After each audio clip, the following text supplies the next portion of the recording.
In today's video, we are going to show you how to contact the customer care on Pocket FM. Before we begin, it's important to note that if you're using the web version, you may not have the same in-app support experience available on mobile device. You can simply use the Pocket FM's official contact options by going to the FAQs and then other support concerns. Alright? Now, on your mobile device, I want you to open the Pocket FM app and then head over to the profile icon if you are on the main screen and then scroll down until you find the support. This will open up all the information available, and all I have to do now is go to the search bar and click the chat with us.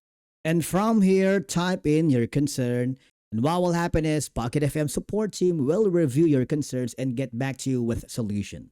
Okay, so basically that's it for today's video on how to contact the customer care on Pocket FM. Thank you so much for watching. We will see you in the next video.